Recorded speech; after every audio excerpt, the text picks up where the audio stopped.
الحمد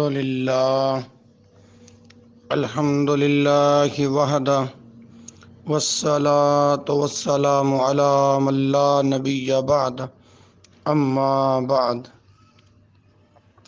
فاعوذ باللہ السمیع العلیم من الشیطان الرجیم من حمزہ ونفخہ ونفثہ بسم اللہ الرحمن الرحیم یا ایہا الرسول بلغ ما انزل الیک من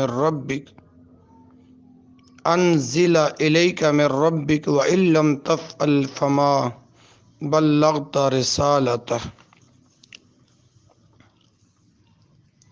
سب تعریفیں اس اللہ احکم الحاکمین کے لیے ہیں جو الرحمن علی العرش استوی ذات ہے، تنبت بالدہن وصبغ للعاقلین ذات ہے۔ درود و سلام امام الانبیاء خطیب الانبیاء جناب محمد رسول اللہ صلی اللہ علیہ وآلہ وسلم کی ذات بابرکات پر۔ میرے دوستو، بھائیوں، بزرگوں، ماہ ربیع الاول کا مہینہ رواں دواں ہے۔ دعا گو ہوں کہ اللہ پاک آپ کی اور میری حاضری اپنی بارگاہ میں قبول فرمائے، اور چند گزارشات آپ کے سامنے رکھنے لگا ہوں۔ اللہ حق اور سچ عرض کرنے کی توفیق عطا فرمائے۔ برے صغیر کے اکثر سیرت نگاروں نے 9 ربیع الاول کو یوم ولادت قرار دیا ہے۔ چند ایک حوالہ جات سماعت فرمائیں۔ ہمارے نبی موسم بہار دوشنبہ کے دن 9 ربیع الاول کو پیدا ہوئے۔ اللہ اکبر۔ رحمت للعالمین کتاب کا نام ہے، قاضی سلیمان منصور پوری، جلد نمبر 1 صفحہ 43، اور زاد المعاد جلد نمبر 1 صفحہ 68، اور مترجم ہے رئیس احمد جعفری۔ 9 ربیع الاول 571 ہجری بروز سموار بعد نماز صبح، یعنی بروز سموار بعد از صبح صادق اور قبل از طلوع آفتاب حضرت صلی اللہ علیہ وسلم اسی دنیا میں تشریف لائے۔ 9 ربیع الاول کا تو قاضی سلیمان منصور پوری نے رحمت للعالمین میں یہ تاریخ لکھی ہے۔ عبداللہ کی وفات کے بعد چند مہینوں بعد، یعنی عبداللہ کی وفات کے چند مہینوں بعد عین موسم بہار 571 ہجری اپریل 571 ہجری 9 ربیع الاول کو عبداللہ کے گھر فرزند تولد ہوا۔ بوڑھے اور زخم خوردہ عبد المطلب پوتے کی پیدائش کی خبر سن کر گھر آئے۔ نو مولود کو خانہ کعبہ لے جا کر اس کے لیے دعا مانگی۔ اللہ اکبر۔ یہ جو تیسری بات آپ کے سامنے رکھی ہے کہ حضرت صلی اللہ علیہ وسلم 9 ربیع الاول 571 ہجری اس دنیا میں تشریف لائے، یہ تاریخ اسلام اکبر شاہ نجیب آبادی جلد نمبر 1 صفحہ 72 پر یہ بات موجود ہے۔ اسی طرح عبداللہ کی وفات کے چند مہینوں بعد عین موسم بہار یعنی اپریل 571 ہجری 9 ربیع الاول کو عبداللہ کے گھر فرزند تولد ہوا۔ بوڑھے اور زخم خوردہ عبد المطلب پوتے کی پیدائش کی خبر سن کر گھر آئے اور نو مولود کو خانہ کعبہ لے جا کر اس کے لیے دعا مانگی۔ تاریخ اسلام معین الدین احمد ندوی جلد نمبر 1 صفحہ 25 پر یہ بات موجود ہے۔ اور 20 اپریل 571 ہجری مطابق 9 ربیع الاول دوشنبہ کی مبارک صبح کو قدسی آسمان پر جگہ جگہ سرگوشیوں میں مصروف تھے، اور آج دعائے خلیل نوید مسیحا مجسم بن کر دنیا میں ظاہر ہوگی۔ محبوب خدا چودھری افضل حق اس کتاب کے مصنف ہیں اور صفحہ نمبر 20 پر یہ بات موجود ہے۔ اسی طرح ماہ ربیع الاول کی 10 راتیں گزری تھیں کہ دوشنبہ کے دن رسول اللہ صلی اللہ علیہ وآلہ وسلم پیدا ہوئے۔ الطبقات الکبریٰ لابن سعد صفحہ 100 مطبوعہ بیروت۔ 12 ربیع الاول واقعہ فیل کے 55 روز بعد 12 ربیع الاول مطابق 20 اپریل 571 ہجری کو حضور صلی اللہ علیہ وسلم کی ولادت ہوئی۔ محمود احمد رضوی دین مصطفیٰ کتاب کا نام ہے، صفحہ 84۔ 12 ربیع الاول کو حضور صلی اللہ علیہ وسلم رونق افروز گیتی ہوئے۔ ضیاء القرآن پیر گرم شاہ الازہر جلد نمبر 5 صفحہ 625۔ اسی طرح 12 ربیع الاول کی صبح صادق کے وقت مکہ مکرمہ میں آپ کی ولادت ہوئی۔ کتاب کا نام ہے تبرکات صدر الافاضل صفحہ 199۔ مرتبہ حسین الدین سواد اعظم لاہور۔ اللہ اکبر۔ اسی طرح شیعہ کے نزدیک نبی صلی اللہ علیہ وسلم کی پیدائش کا دن 17 ربیع الاول ہے، چنانچہ سید نجم الحسن قراری نے اپنی کتاب 14 ستارے کے صفحہ 28 اور 29 پر نبی صلی اللہ علیہ وسلم کی پیدائش کا دن 9 ربیع الاول ذکر کیا ہے۔ اسی طرح مسعود رضا خاکی نے مضمون 14 معصومین میں لکھا، فقہ جعفریہ کے علماء کے نزدیک طے شدہ تاریخ ولادت جو ہے وہ 17 ربیع الاول ہے۔ البشر ماہنامہ لاہور، ہادی انسانیت نمبر 1980 فروری صفحہ 50۔ اسی طرح پیر عبد القادر جیلانی رحمۃ اللہ علیہ کے نزدیک ولادت کا دن 10 محرم ہے، چنانچہ لکھتے ہیں کہ یوم عاشوراء 10 محرم کی وجہ تسمیہ یہ ہے کہ حق تعالیٰ نے اس دن 10 نبیوں کو 10 فضائل سے مخصوص فرمایا۔ حضرت آدم علیہ السلام کی توبہ قبول ہوئی، حضرت ادریس علیہ السلام کو اونچے مقام پر ٹھہرایا، حضرت نوح علیہ السلام کی کشتی کو جودی پہاڑ پر ٹھہرایا، حضرت ابراہیم علیہ السلام کو پیدا فرمایا، حضرت داؤد علیہ السلام کی توبہ قبول فرمائی، حضرت سلیمان علیہ السلام کو دوبارہ ملک عطا فرمایا، حضرت ایوب علیہ السلام کو پرانی بیماری سے شفا بخشی، حضرت موسیٰ علیہ السلام کو دریا سے نجات دلائی، حضرت یونس علیہ السلام کو مچھلی کے پیٹ سے نجات دی، اور عیسیٰ علیہ السلام کو آسمان پر اٹھایا، اور ہمارے محبوب نبی محمد صلی اللہ علیہ وآلہ وسلم کو پیدا فرمایا۔ یہ بات غنیت الطالبین کے اندر حصہ دوم صفحہ 121 میں پیر سید عبد القادر جیلانی رحمۃ اللہ علیہ نے لکھا۔ میرے محترم بھائیوں، میں نے مختصر اختلاف آپ کے سامنے ذکر کر دیے ہیں۔ اب اگر سارے گروہ اپنے اپنی عید منانا شروع کر دیں تو ملک میں ہنگامہ باپا ہو جائے۔ آج صحیح العقیدہ سلفی لوگوں کو کہا جاتا ہے کہ یہ عید میلاد النبی صلی اللہ علیہ وسلم نہیں مناتے۔ ہم کہتے ہیں کہ بھائی یہ کیسی عید ہے؟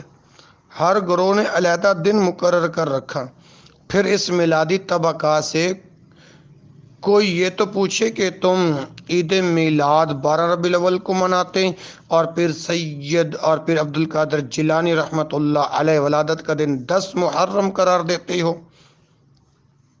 اس طرح تو تم پیر صاحب کی حکم عدولی اور نافرمانی کرتے ہو۔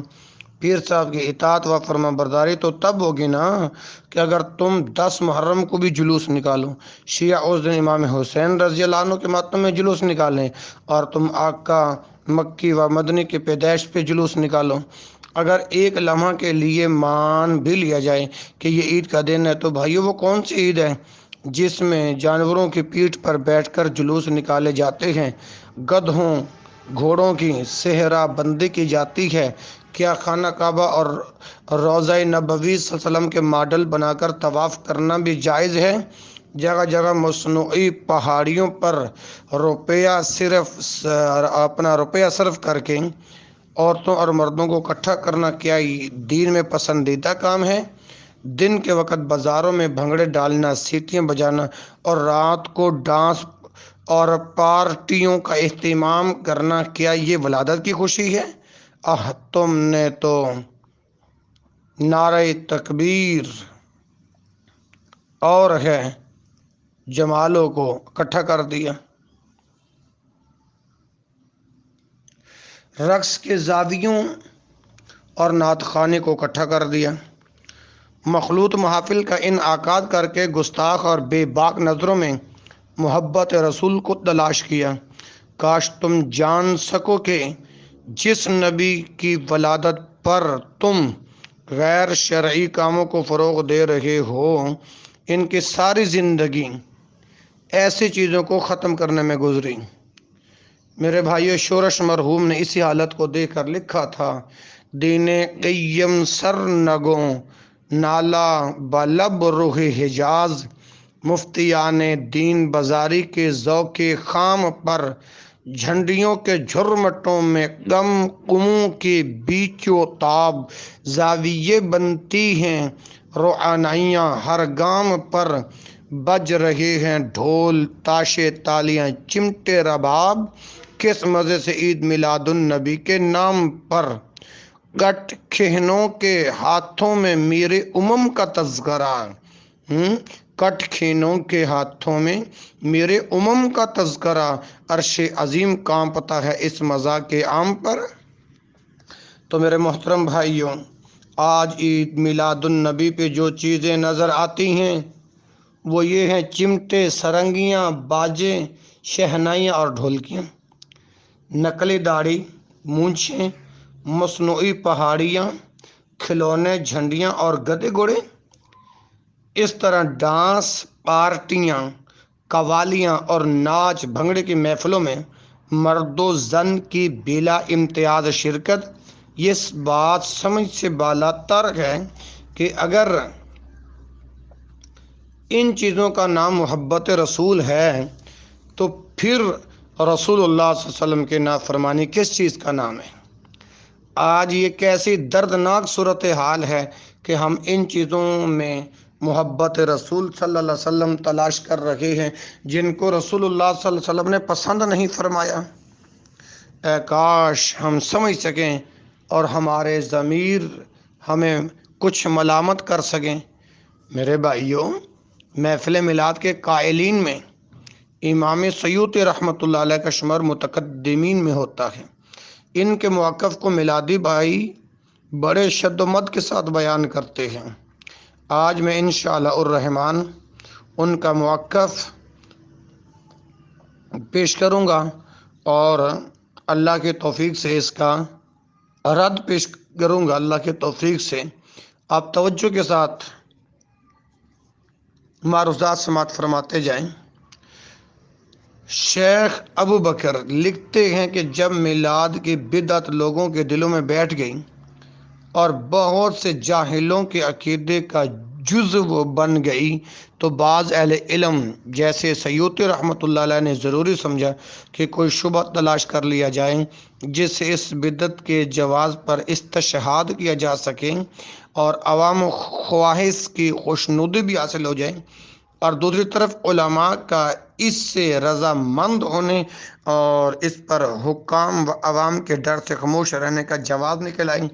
یہاں ہم وہ شبہات اور ان کا ضعف و بطلان عرض کرتا ہوں کہ تمام شبہات کی بنیاد ایک تاریخی روایت اور 3 احادیث نبوی ہے جس نے ان تمام شبہات کو ابھارا، اور ان کا تمام سہرا امام سیوطی رحمۃ اللہ علیہ کے سر ہے۔ وہ 10ویں صدی ہجری کے مشہور علماء میں سے ہیں۔ یہ صدی کیونکہ فتنوں، فساد اور ابتلا کی صدی تھی، اس لیے ان کو ایسا کرنا پڑا۔ غفر اللہ لنا ولہم۔ اور عجیب بات تو یہ ہے کہ وہ ان شبہات پر بڑے خوش نظر آتے ہیں، فخری انداز میں کہتے ہیں میں نے میلاد کی شریعت میں اصل ڈھونڈ نکالی ہے، اور یہ بات سیوطی رحمۃ اللہ علیہ سے بعید بھی نہیں، کیونکہ جیسا کہ ان کے بارے میں کہا گیا ہے کہ حاطب اللیل ہے، یعنی رات کی تاریکی میں ایندھن جمع کرنے والے کی طرح ہے، جو کہ زلاد میں جمع کر لیتا ہے۔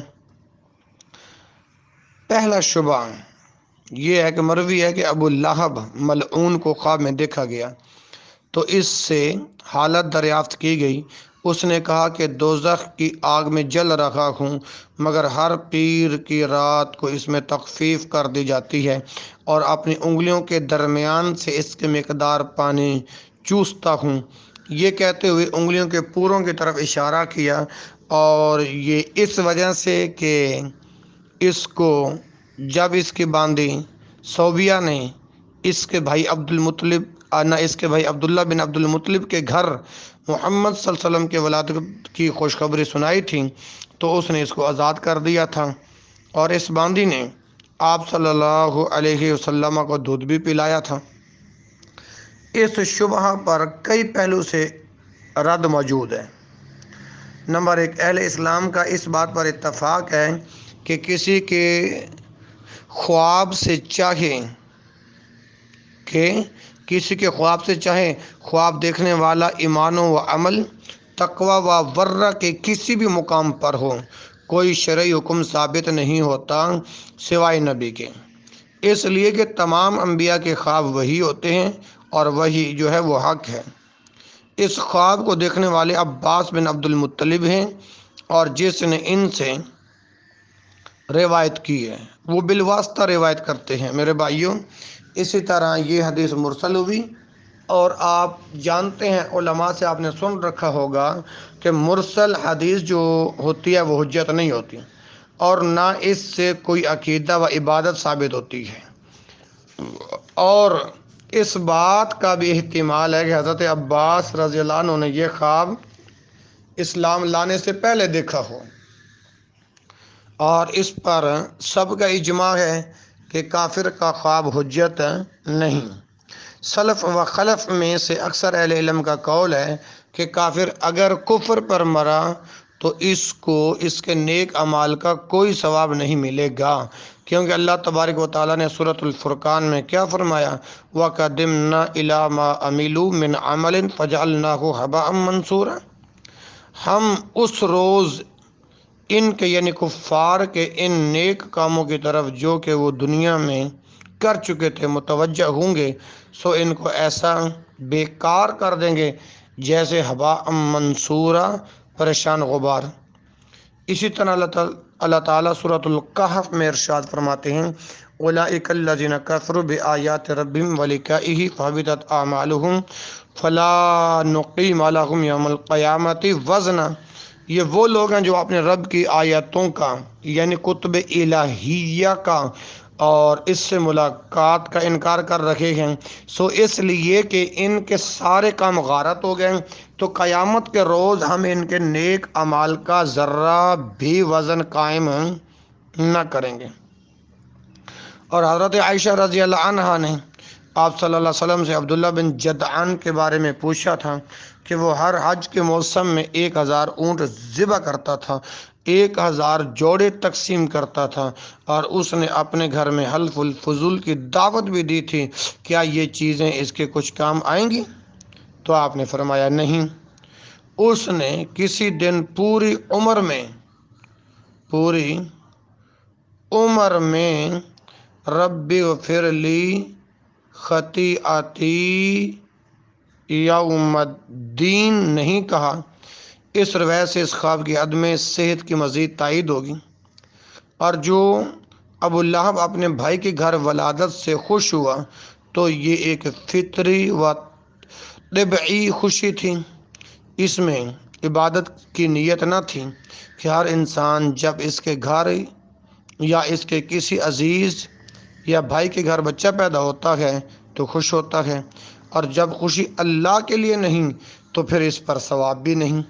اس سے بھی اس روایت کی کمزوری اور بطلان معلوم ہو گیا۔ اللہ اکبر۔ اس کے ساتھ پھر یہ بات بھی ہے کہ مومن کی خوشی اپنے رسول سے، اپنے نبی سے ایک مستقل و دائمی ہے جو اس سے کبھی جدا نہیں ہوتی، اس لیے کہ یہ محبت کا لازمی نتیجہ ہے۔ اللہ اکبر۔ اب اس کے لیے ایک سالانہ یادگار منانے اور بنانے کے کیا معنی؟ یقیناً یہ ایک لغو و باطل عمل ہے۔ سمجھ آ رہی؟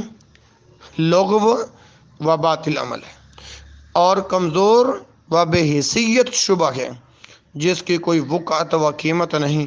اس سے یہ بات بھی معلوم ہو گئی کہ اس پر ایک ایسی چیز کیسے جاری کی جا سکتی ہے جو اللہ تعالیٰ نے کسی قسم کے بھول و نسیان کی وجہ سے نہیں بلکہ بندوں کے حال پر رحم و کرم کے سبب مشروع نہیں کی۔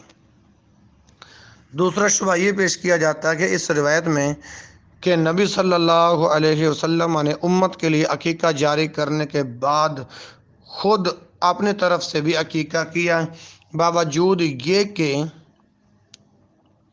آپ کے دادا عبد المطلب نے آپ کی طرف سے عقیقہ کر دیا تھا، اور عقیقہ ایسا فعل ہے جو 2 مرتبہ نہیں کیا جاتا۔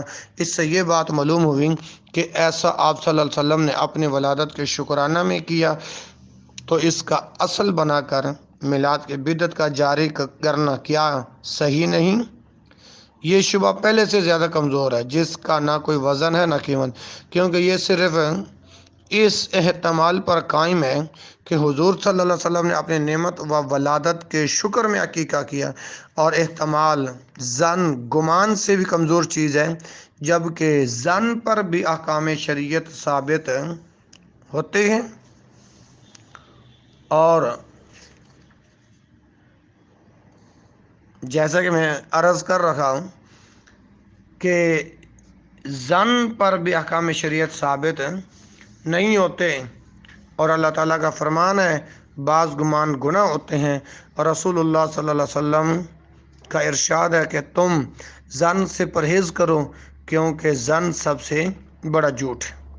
پھر دوسرا پہلو اس کا یہ ہے، کیا یہ بات ثابت ہے کہ عقیقہ دور جاہلیت میں مشروع تھا اور اس پر عمل عبد المطلب نے اپنے بھتیجے کی طرف سے کیا، اور کیا اہل جاہلیت کے اعمال کا اعتبار اسلام میں ہوگا؟ کیا یہ بات کہی جا سکے کہ حضور صلی اللہ علیہ وسلم نے شکرانے کے طور پر عقیقہ کیا، نہ کہ ایک سنت جاری کرنے کے لیے، کیونکہ عقیقہ آپ کی طرف سے کیا جا چکا تھا؟ سبحان اللہ، کیا ہی عجیب و غریب استدلال ہے۔ اگر یہ بات ثابت بھی ہو کہ نبی کریم صلی اللہ علیہ وسلم نے اپنی نعمت و ولادت کے شکر پر جانور ذبح کیا تھا، تو اس سے یہ بات کب معلوم ہوئی کہ آپ صلی اللہ علیہ وسلم کے یوم ولادت کو لوگوں کے لیے عید کا دن بنایا جائے؟ اور اگر تھا تو خود نبی کریم صلی اللہ علیہ وسلم نے اس کی دعوت کیوں نہیں دی؟ جیسا کہ آپ صلی اللہ علیہ وسلم نے عید الاضحیٰ اور عید الفطر کے احکام بیان فرمائے، کیا آپ صلی اللہ علیہ وسلم بھول گئے، یا آپ صلی اللہ علیہ وسلم نے نعوذ باللہ چھپایا؟ جبکہ آپ صلی اللہ علیہ وسلم کو تو تبلیغ کا حکم تھا۔ اللہ جانتا ہے میرے بھائیوں، نہ رسول اللہ صلی اللہ علیہ وسلم بھولے، نہ آپ صلی اللہ علیہ وسلم نے کوئی چیز چھپائی، لیکن انسان کی فطرت میں سب سے زیادہ مجادلہ ہے، بحث و مباحثہ ہے۔ تیسرا شبہ اس صحیح روایت میں ہے کہ رسول اللہ صلی اللہ علیہ وسلم نے عاشورہ یعنی 10 محرم کا روزہ رکھا اور اس کا حکم بھی دیا۔ جب آپ صلی اللہ علیہ وسلم سے اس سلسلہ میں دریافت کیا گیا تو آپ صلی اللہ علیہ وسلم نے فرمایا یہ نیک دن ہے، اس میں اللہ تعالیٰ نے حضرت موسیٰ علیہ السلام اور بنی اسرائیل کو نجات دی تھی۔ اس میں شبہ یہ ہے کہ جب نبی کریم صلی اللہ علیہ وسلم نے بنی اسرائیل کو نجات کے دن شکر کے طور پر روزہ رکھتے ہوئے دیکھا اور اس کا حکم دیا، تو ہم کیوں نہ یوم ولادت نبی کریم صلی اللہ علیہ وسلم کو کھانے پینے اور تفریح کا دن بنا لیں؟ ماشاءاللہ، کیا ہی الٹی سمجھ ہے۔ ہونا تو یہ چاہیے تھا کہ جس طرح نبی کریم صلی اللہ علیہ وسلم نے روزہ رکھا اسی طرح ہم بھی روزہ رکھیں، نہ ہم رقص و سرور کے ساتھ جشن و خوشی منائیں اور کھانے پینے کی محفلیں جمائیں، اور کہ اللہ تعالیٰ کا شکر ناچنے گانے اور کھانے پینے سے ہوتا ہے؟ ہرگز نہیں، ہرگز نہیں۔